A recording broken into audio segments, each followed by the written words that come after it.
Are gender quotas a good idea or a disaster? Hello, welcome to Dangerous Policy, a channel aimed at intelligent people wanting to discuss important issues facing life and society. My name is Crispin, and today I want to discuss an issue that has come up a lot recently, whether or not we need to have gender quotas in various industries and areas. My answer to this is a little bit nuanced, actually. For the most part, I think it is a cataclysmically bad idea. And in fact, in people's core of their being, most people kind of agree with this. Even those that kind of push for it see the exceptions. And a great example of this was United Airlines in the United States the other day published a tweet saying that they're going to have 50% people of color representation in the cockpits of their planes by a few years' time. This has been universally lampooned as a catastrophic area of idiocy. Most people, when they're on a plane, couldn't care less about the genitalia or skin color of the pilot. What they care about is that that person who is flying them and is responsible for their lives is the best, most capable person that the airline could find to put in that position. That is the only criteria by which most people want to be flown around. And so even those who are the most ardent quota advocates will be reluctant, I'm sure, to get on a plane they knew was piloted by someone who was purely a diversity hire over more qualified and successful candidates. I think there would be a degree of nervousness about that, just as there would be about people going under the surgeon's knife. If you are dependent on someone's ability for your own physical safety and life outcome, then the vast majority of people out there are not going to even see a person's race or sex. What they're going to see is their qualifications and aptitude and competency. And I think that is the right view for most areas. You shouldn't have to have your life depending on this factor to focus primarily on, is this person the most capable for the job?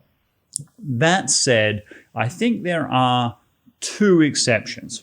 The first exception is in politics. I'm a fan of Jordan Peterson's. He and I would agree on a lot of things, but one area where we would differ is in the political sphere, mainly because politics is more than just about portfolio management. You are representing the society, and thus you should have a political class that is truly reflective of that society. I think that is by far and away an appropriate way to govern. So if you are massively lopsided, where you don't have enough women in parliament, for example, it does ultimately harm the governance, because you're not just creating an economy, you are also engineering society, and thus it should reflect the values and diversity of that culture. I think that is a pivotal part of democracy. So, for example, here in Australia, the Labor Party, the left of centre, has long had a gender quota. I think it's 40% female and 40% male must be pre-selected in the parliament, and thus obviously there's a 20% swing between them. This obviously means some worthy candidates, some political aspirants are going to miss out from pre-selection because of their immutable characteristics. And I do see that as undesirable. But for a long time now, the Labor Party has had a culture of inclusion of both sexes. And thus, I think they could do away with their quotas. If it swings, 66% one way and then back the other way, 50-50, I think that's fine. They can move towards a more, meritocratic-based pre-selection process, because now that they've achieved and entrenched a culture of, two sexes both being equally kind of valued and represented within that political party, we can pull apart those training wheels and allow it to continue to ride along as normal. On the conservative side of Australian politics, there is a problem. And it is a problem.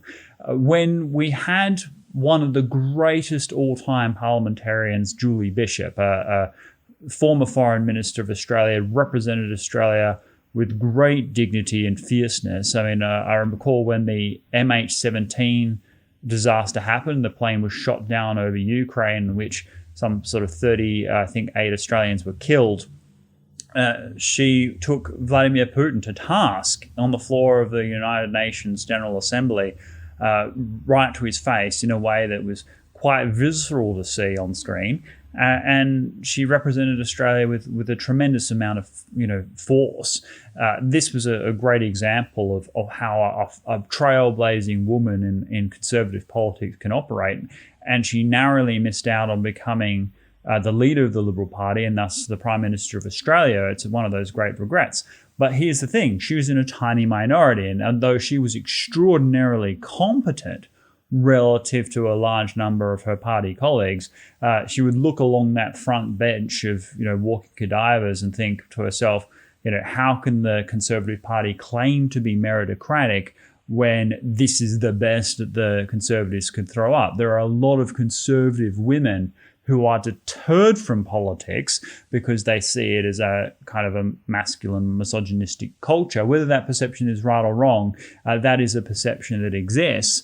And thus, I think the Conservatives temporarily would benefit from having quotas for women so they could see more conservative women out there. That means conservative women in the Australian electorate would feel like there was someone who represented and was a voice for them. And thus conservative women who are up and coming and had an aspiration for politics might feel less deterred from pursuing that as a career goal. And thus you could create that representation without diminishing the meritocratic aspect of it. And once you do have adequate representation of the sexes, then you could pull apart those training wheels, as I said, for the Conservatives, and thus, if it swings slightly one way or the other, that's fine. The culture would have significantly improved in such case that conservative women and conservative men of great merit who want to be in politics could both pursue a political career with an equal sense of possibility for success. I mean, one has to look at the reason why Julie Bishop was not elected leader of the Liberal Party, even though she was by far the strongest candidate once the previous Prime Minister had been rolled. Well, that was purely because she didn't have the factional backing sufficient to get those numbers, in part because she was a woman. That is just a simple fact. And so the Conservative Party does have a problem in that respect.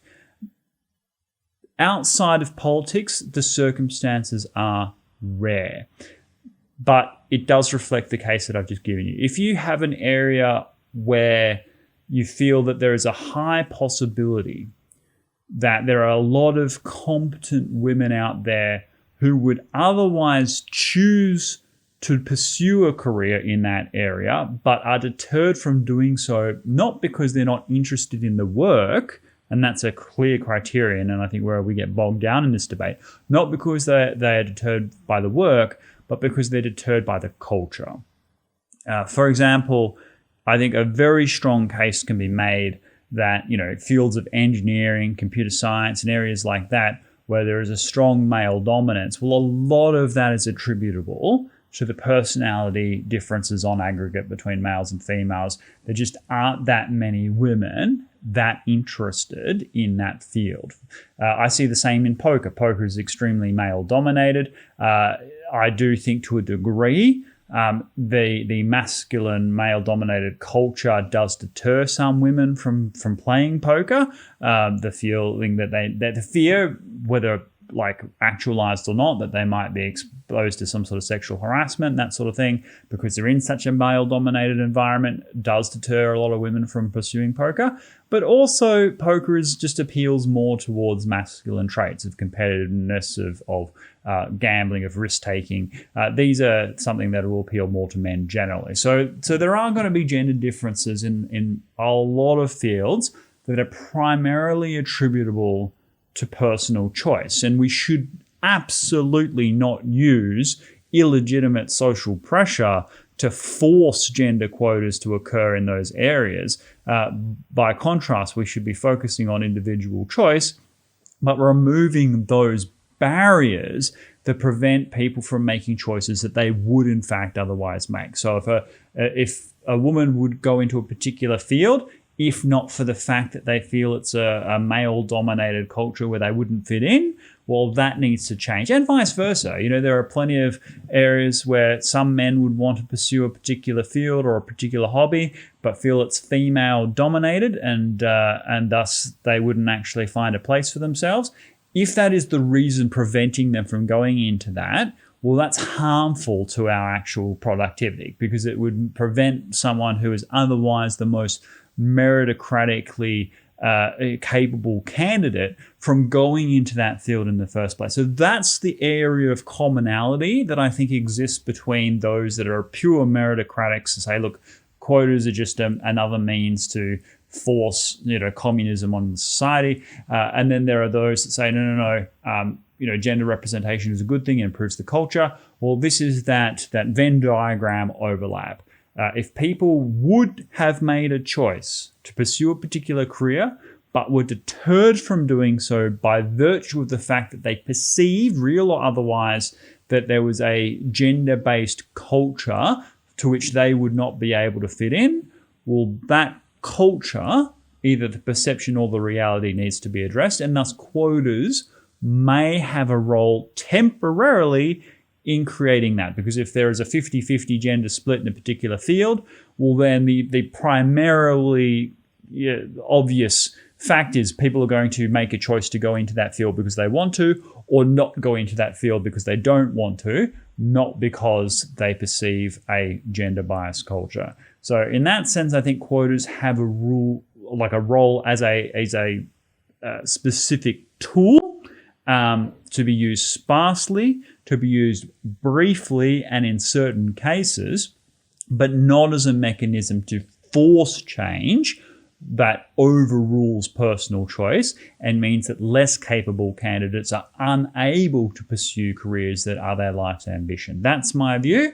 And I can see, a couple of sides to this. I lean heavily towards the personal choice side, but I recognize that there are some cultural barriers in some instances. Please leave your comments down below. Am I being too generous to one side or the other? Do you have a firm perspective on this? Please leave your comments down below. Happy to engage with that, and would like to see you like and subscribe if you found value in this discussion. Otherwise, I will see you in the next video. Thank you so much.